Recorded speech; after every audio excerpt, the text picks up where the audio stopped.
नया लिखा हुआ टेक्स्ट डीएम आरती सिंह एक दिन साधारण कपड़ों में अपनी छोटी बहन के साथ ऑटो रिक्शा से मॉल शॉपिंग के लिए जा रही थी। रास्ते में पुलिस की चेकिंग चल रही थी। इंस्पेक्टर अशोक सिंह ने ऑटो रोका और ड्राइवर से कागज दिखाने को कहा। कमी निकालकर उसने तुरंत रिश्वत मांगनी शुरू कर दी। अशोक बोला, तेरे पास इंश्योरेंस और पॉल्यूशन सर्टिफिकेट नहीं है, चालान तो कटेगा ही। अगर बचना है तो 2000 रुपए दे। बेचारा रिक्शा चालक हाथ जोड़कर बोला, साहब गलती हो गई, कागज घर पर रह गए हैं, मैं कल दिखा दूंगा। अभी तो सुबह है, मैंने 1 रुपया भी नहीं कमाया, मेरे पास पैसे नहीं हैं। इस पर इंस्पेक्टर ताने मारते हुए बोला, कल कमाया होगा, वही पैसा दे दे, वरना गाड़ी जब्त कर दूंगा। रिक्शा वाले ने कहा, सर मैंने कोई अपराध नहीं किया, आप मेरी गाड़ी क्यों जब्त करेंगे? इतना सुनते ही इंस्पेक्टर गुस्से में आकर उसे थप्पड़ मार देता है और चिल्लाता है, औकात देख अपनी, मुझसे बहस करता है। ये सब देखकर डीएम आरती सिंह का गुस्सा फूट पड़ा। वे ऑटो से उतरी और बोली, आपको किसी आम आदमी को थप्पड़ मारने का अधिकार किसने दिया? ये मेहनतकश इंसान रोज की कमाई से अपना घर चलाता है। अगर गलती हुई भी है तो रिश्वत और मारपीट कोई हल नहीं है। लेकिन अशोक सिन्हा और भड़क गया। उसने आरती को धमकाते हुए कहा, बहुत ज्यादा बोल रही है, चुप रह वरना तुझे भी जेल में डाल दूंगा। उसे ये जरा भी अंदाजा नहीं था कि जिसके साथ वो ऐसा बर्ताव कर रहा है वही जिले की डीएम है।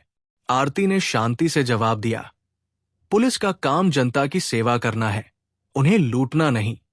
आप कानून का मजाक बना रहे हैं। अशोक ने गुस्से में आरती को भी थप्पड़ मार दिया और बोला, तू मुझे कानून सिखाएगी? आरती ने अपना गुस्सा दबा लिया और कुछ कहे बिना अपनी बहन के साथ मॉल चली गई। बाहर से शांत दिख रही थी, लेकिन अंदर ही अंदर ठान चुकी थी कि इस भ्रष्ट इंस्पेक्टर को सबक सिखाना ही होगा। अगले दिन वे फिर आम लड़की का भेष बनाकर थाने पहुंची। वहां इंस्पेक्टर राजेंद्र मिश्रा मोबाइल पर बात करते हुए आराम से बैठा था। आरती ने कहा, सर मुझे रिपोर्ट लिखवानी है। बात पूरी होती उससे पहले ही राजेंद्र बोला, रिपोर्ट लिखवानी है तो 5000 रुपए लगेंगे। पैसे लाई है या खाली आई है? ये सुनकर आरती सन्न रह गई। अब उन्हें साफ समझ आ गया कि पूरा थाना भ्रष्टाचार में डूबा है। उन्होंने तय कर लिया कि अब इस सिस्टम को अंदर से साफ करना ही होगा। नया लिखा हुआ टेक्स्ट आरती ने बॉस की तरह सवाल किया, ये जो आप कर रहे हैं सिर्फ गलत नहीं, कानून के खिलाफ भी है। ये सुनकर इंस्पेक्टर राजेंद्र मिश्रा भड़क उठा। उसने तानों से पूछा, क्या कहा तुमने? मैं गलत कर रहा हूं? तुझे मुझसे ज्यादा कानून आता है क्या? बकवास बंद कर, वरना अभी अंदर करवा दूंगा। आरती को अब पूरा सच समझ आ गया। ये इंस्पेक्टर भी उसी तरह भ्रष्ट था जिस तरह इंस्पेक्टर अशोक था। निर्भीक रहकर उसने पूछा, आपके थाने का इंस्पेक्टर अशोक सिंह कहाँ है? राजेंद्र चिढ़कर बोला, क्यों, तुझे उससे क्या लेना देना? अपने आप जाकर बात कर लो। आरती ने ठहर कर कहा, सर रिपोर्ट दर्ज कीजिए, वरना मैं आपके खिलाफ कार्रवाई कराऊंगी। आप शायद नहीं जानते कि मैं कौन हूं। राजेंद्र जोर से हंसा और तंज कसा, धमका रही है तू? तेरी शक्ल देखकर लगता है या तो तू भिखारी है, या कूड़ा उठाने वाली, या घर में झाड़ू पोछा करने वाली होगी। यहां कोई रिपोर्ट नहीं लिखी जाएगी, निकल जा नहीं तो बाहर फेंकवा दूंगा। आरती ने गहरी सांस ली और आत्मसंयम बनाए रखा। उसने समझ लिया कि पूरा थाने का तंत्र भ्रष्ट है। सब उसी तरह के हैं जैसे अशोक। मन ही मन उसने ठान लिया था कि इनकी बातों का बदला लेना होगा, लेकिन पहले वो उनकी हर हरकत बारीकी से देखना चाहती थी। थोड़ी देर बाहर रुककर सोचने के बाद उसने अपने मोबाइल से अपने वरिष्ठ आईपीएस और आईएएस अधिकारियों को फोन किया और कहा कि वो थाने पर मौजूद है। साथ ही उन्हें अपनी गाड़ी भेजने को कहा।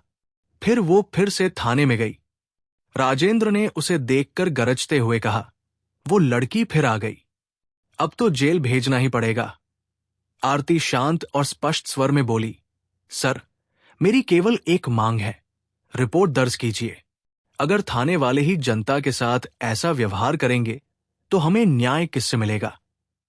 लेकिन मिश्रा ने वही पुरानी बात दोहराई, रिपोर्ट चाहिए तो 5,000 रुपए निकालो। यहां बिना पैसे कुछ नहीं होता। नया, संक्षिप्त और आधुनिक हिंदी टेक्स्ट आरती ने ठंडी आवाज में कहा, ये जो आप कर रहे हैं वो न सिर्फ गलत है बल्कि कानून के खिलाफ भी है। इंस्पेक्टर राजेंद्र मिश्रा भड़क उठा और तीखे स्वर में बोला, क्या कहा तूने? मैं गलत हूं? तुझे मुझसे ज्यादा कानून पता है क्या? चुप कर, वरना अभी अंदर करवा दूंगा। उसकी इन बातों से आरती को साफ हो गया कि ये भी वही तरीका अपनाता है जो इंस्पेक्टर अशोक अपनाता था। उसने विश्वास भरे अंदाज में पूछा, आपके थाने का इंस्पेक्टर अशोक सिंह कहाँ है? राजेंद्र चिढ़कर बोला, क्यों पूछ रही है? तुझे उससे क्या लेना देना? खुद जाकर पूछ ले। आरती ने गंभीर होकर कहा, सर, रिपोर्ट दर्ज कीजिए। मैं मजबूरन आपके खिलाफ कार्रवाई करूंगी। शायद आप नहीं जानते कि मैं कौन हूं। राजेंद्र जोर से हंसा और तंज कसा, धमका रही है तू? तेरी शक्ल देखकर लगता है तू या तो भिखारी है या झाड़ू पोछा करने वाली। यहां रिपोर्ट नहीं लिखेगी, निकल जा, नहीं तो बाहर पटकवा दूंगा। आरती ने धैर्य रखा और भीतर ही भीतर निर्णय कर लिया कि पूरे सिस्टम की हकीकत उसे ठीक से समझनी होगी। उसने सोचा कि पहले सब कुछ ठीक से देखना जरूरी है। थोड़ी देर बाहर रुककर उसने अपने वरिष्ठ आईपीएस और आईएएस अधिकारियों को फोन कर बताया कि वो थाने पर मौजूद है और अपनी गाड़ी भेजने को कहा। फिर वो फिर से अंदर चली आई। राजेंद्र ने उसे देखकर गुस्से में कहा, वो लड़की फिर आ गई, अब तो जेल ही भेजना पड़ेगा। आरती ने शांत लेकिन सटीक आवाज में कहा, सर, मेरी केवल एक बात है, रिपोर्ट दर्ज कीजिए। जब थाने वाले ही जनता के साथ ऐसा करेंगे तो आम आदमी न्याय के लिए किसके पास जाएगा? मिश्रा ने फिर वही बात दोहराई और ठंडी सी मांग रखी, रिपोर्ट चाहिए तो 5,000 रुपए निकालो। यहां बिना पैसे कुछ नहीं होगा। नया लिखा हुआ टेक्स्ट, आधुनिक हिंदी में। थाने में माहौल अचानक बदल गया। जैसे ही आईपीएस अफसर पहुंचे, उन्होंने गुस्से में इंस्पेक्टर अशोक को जोरदार थप्पड़ मारा और सख्त आवाज में कहा, इंस्पेक्टर अशोक, हद में रहो। जिस महिला से तुम ऐसे बात कर रहे हो, तुम जानते भी नहीं कि वो कौन है। ये सुनते ही अशोक का चेहरा उतर गया। उसकी सांसें तेज हो गई, आवाज कांपने लगी और डर साफ झलकने लगा। उसने घबराकर पूछा, सर, ये मैडम आखिर है कौन? आईपीएस अफसर कुछ बोलते उससे पहले ही डीएम आरती ने सीधे उसकी आंखों में देखा। उनकी नजरें सख्त और तेज थी। आरती ने गंभीर आवाज में कहा, याद है वो थप्पड़ जो तुमने सड़क पर मुझ पर मारा था? आज वही तुम्हें भारी पड़ने वाला है। उस दिन तुमने सोचा होगा कि एक आम लड़की को अपमानित करके जीत गए, लेकिन असल में उस थप्पड़ ने पूरे सिस्टम की गंदगी सबके सामने ला दी। तुमने सिर्फ मुझे नहीं बल्कि उस जनता की आवाज को मारा था जो तुमसे न्याय की उम्मीद करती है। थाने में सन्नाटा छा गया। अशोक का चेहरा पीला पड़ गया, होंठ कांप रहे थे और आवाज जैसे गले में अटक गई। आरती ने आगे कहा, आज मैं यहां सिर्फ डीएम बनकर नहीं आई, मैं उन सबकी तरफ से खड़ी हूं जिन्हें तुम्हारे जैसे अफसर हर जगह अपमानित करते हैं। तुम्हें लगा था कि वर्दी पहनकर खुद को भगवान समझ सकते हो, लेकिन आज तुम्हें पता चलेगा कि कानून सबके लिए बराबर है, पुलिस वालों के लिए भी। ये कहकर आरती ने टेबल पर जोर से हाथ मारा और आदेश दिया, कांस्टेबल, इंस्पेक्टर अशोक को तुरंत गिरफ्तार करो। वर्दी उतारो और सस्पेंशन की रिपोर्ट अभी तैयार करो। आईपीएस अफसर ने इशारा किया और 2 सिपाही आगे बढ़े। अशोक के हाथों में हथकड़ी डाल दी गई। वो डर के मारे कांप रहा था और गिड़गिड़ाकर बोला, मैडम, माफ कर दीजिए, मैं आपको पहचान नहीं पाया, गलती हो गई। आरती ने सख्त लहजे में जवाब दिया, कानून किसी की पहचान नहीं पूछता इंस्पेक्टर, कानून सबके लिए बराबर है। तुम्हारी माफी से जनता का दर्द कम नहीं होगा। अब अदालत तय करेगी। थाने में मौजूद हर पुलिसकर्मी ये सब देख रहा था। पहली बार सबको एहसास हुआ कि कानून सच में ताकतवर है। राजेंद्र मिश्रा और अशोक दोनों को हथकड़ी पहनाकर बाहर लाया गया। बाहर खड़ी भीड़ हैरान थी।